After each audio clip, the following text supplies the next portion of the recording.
నమస్తే, welcome to Sakshi cinema. This is Durga. తొలి cinema జాతి రత్నాలతో చిట్టి పేరుతో యూత్ కి దగ్గరైన బ్యూటీ ఫరియా అబ్దుల్లా రీసెంట్ గా గుర్రం పాపిరెడ్డి మూవీతో పాటు అనగనగా ఒక రాజులో ప్రత్యేక పాత్రలో మెరిసింది.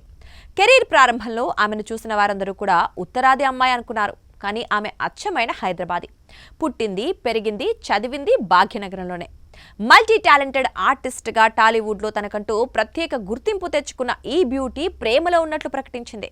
ఫరియా అబ్దుల్లా తాజాగా ఓ ఇంటర్వ్యూలో తన ప్రేమ గురించి ఓపెన్ గా మాట్లాడింది. ప్రస్తుతం తాను ప్రేమలో ఉన్నానని తెలిపింది. తన ప్రియుడి గురించి మాట్లాడుతూ అతడు ముస్లిం కాదని, హిందూ కుటుంబానికి చెందిన యువకుడిని స్పష్టం చేసింది. అందరూ అనుకుంటున్నట్లు అతడు తన బాల్య స్నేహితుడు కూడా కాదని క్లారిటీ ఇచ్చింది. అయితే సినిమా ఇండస్ట్రీకి చెందిన వ్యక్తేనంటూ క్లూ ఇచ్చింది. అతను కొరియోగ్రాఫర్ గా పనిచేస్తున్నాడని కూడా చెప్పింది. తామిద్దరం కలిసి పనిచేస్తున్నామని, తనలో దాగున్న డాన్స్, మ్యూజిక్ టాలెంట్ ను వెలికితీయటంలో అతనే కీలక పాత్ర పోషిస్తున్నారని ఫరియా చెప్పింది.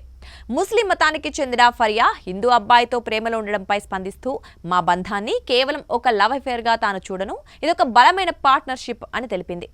మత్తు వదల్రా 2, కల్కి వంటి సినిమాలతో జోరు మీదున్న ఈ బ్యూటీ తన కెరీర్ ను మలుపు తిప్పిన తన ప్రేమికుడి గురించి చేసిన ఈ వ్యాఖ్యలు ప్రస్తుతం సోషల్ మీడియాలో వైరల్ అవుతున్నాయి. సాక్షి టీవీ ప్రసారాలను నిలిపివేయటం చట్టరీత్యా నేరం. సాక్షి టీవీ ప్రసారాల కోసం మీ స్థానిక కేబుల్ ఆపరేటర్ను వెంటనే సంప్రదించండి. DTH లో, ఇంటర్నెట్ లో కూడా సాక్షి టీవీ ప్రసారాలను వీక్షించవచ్చు.